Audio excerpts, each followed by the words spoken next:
Hello everyone, welcome to your own channel credible. आज हम CHSL 2019 के 18 एंड 19 मार्च 2020 के हिस्ट्री के क्वेश्चन डिस्कस करेंगे। इस वीडियो को एंड तक जरूर देखिएगा, आपके आने वाले सभी पेपर्स के लिए बहुत ज़्यादा बेनिफिशियल है। हमारा पहला क्वेश्चन ये है कि किस साल इंडिया की जो कमांड है वो डायरेक्टली ब्रिटिश क्राउन के अंडर आ गई थी। 1888, 1878, 1858 या 1868। तो ये आ गई थी 1858 में। ये किस एक्ट के अंडर आई थी? ये आई थी गवर्नमेंट ऑफ इंडिया एक्ट 1858 के एक्ट के अंडर। और तभी एक नई पोस्ट बनी थी वाइसरॉय की। वाइसरॉय ने गवर्नर जनरल ऑफ इंडिया की पोस्ट को रिप्लेस किया था। और जो पहले वाइसरॉय थे वो थे लॉर्ड कैनिंग, और जो last governor general of India थे वो भी लॉर्ड कैनिंग ही थे। और 1858 में इनकम टैक्स को इंट्रोड्यूस करा गया। आगे चलते हैं। प्राइम मिनिस्टर ब्रिटेन का उस वक्त कौन था जब इंडिया इंडिपेंडेंस बिल को पास किया गया ब्रिटिश सांसद में जुलाई 1947 में? तो उस वक्त कौन प्रधानमंत्री था यूके का? Ramsay MacDonald, Neville Chamberlain, Winston Churchill, Clement एटली।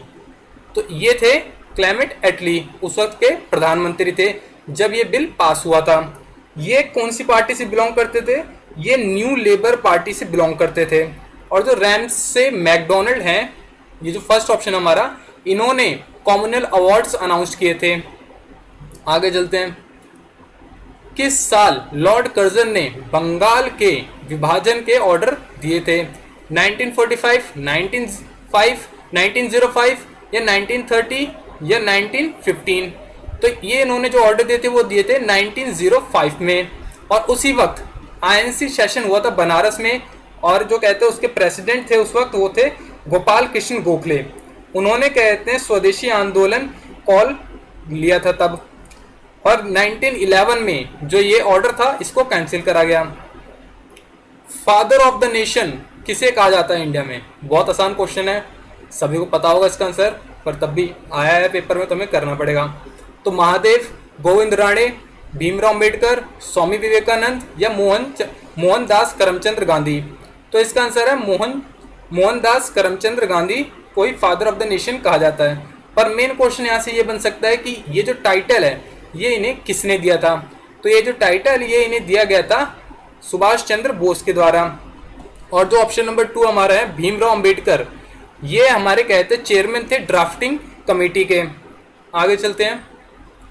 इनमें से कौन सा करेक्ट पेयर है? एक तरफ व्यक्ति का नाम लिखा हुआ है और दूसरी तरफ सामाजिक मिशन या समाज का नाम लिखा हुआ है। पहला ऑप्शन हमारा रामकृष्ण परमहंस रामकृष्ण मिशन, दयानंद सरस्वती ब्रह्मो समाज, राजा राम मोहन रॉय आर्य समाज या स्वामी विवेकानंद रामकृष्ण मिशन? तो इसका जो सही जवाब है वो है स्वामी विवेकानंद रामकृष्ण मिशन। इन्होंने ये जो मिशन है ये अपने गुरु रामकृष्ण के नाम पर स्टार्ट किया था। और स्वामी विवेकानंद को नरेंद्र नाथ दत्ता के नाम से भी जाना जाता है। इन्होंने 1893 में world parliament of religious conference attend करी थी शिकागो में जाकर। और जो ब्रह्मो समाज है, ब्रह्मो समाज को राजा राम मोहन रॉय ने 1828 कलकत्ता में स्टार्ट किया था।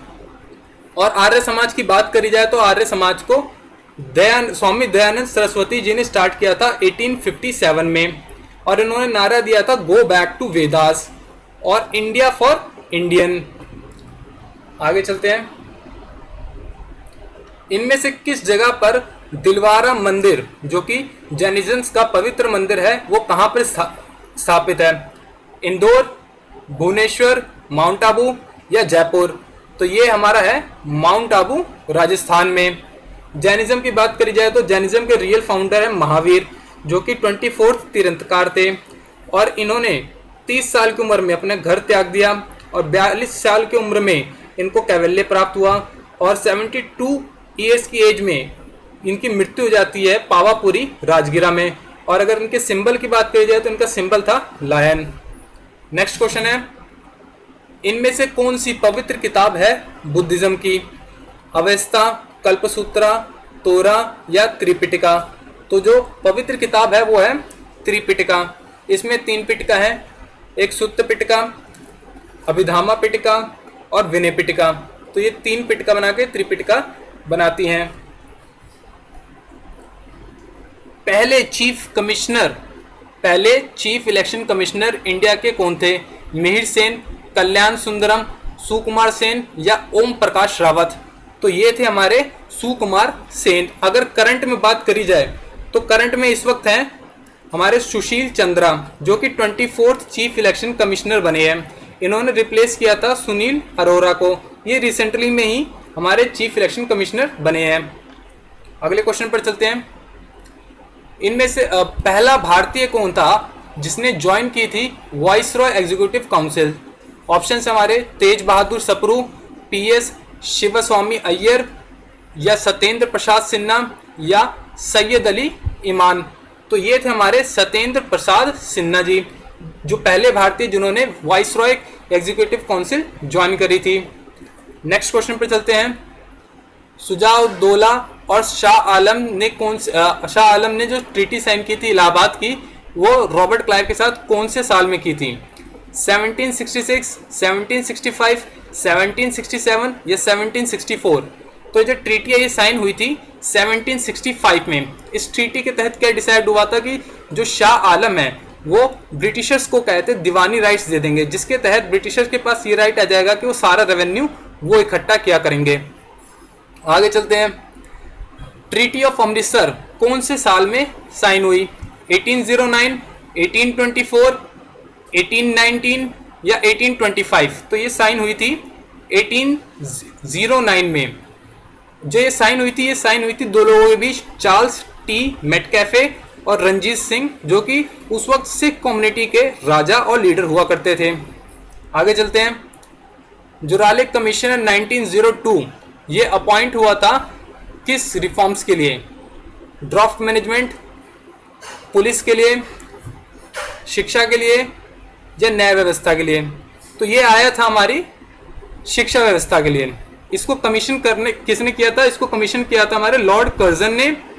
और जो लॉर्ड कर्जन है ये लॉ मेंबर थे वाइसरॉय एग्जीक्यूटिव काउंसिल के, और लॉर्ड कर्जन के ही रिकमेंडेशन पर इंडिया यूनिवर्सिटी एक्ट 1904 पास हुआ था। सो गाइज आज के लिए इतना ही। Thank you for watching the video. If you like it then share it and subscribe our channel for the latest updates.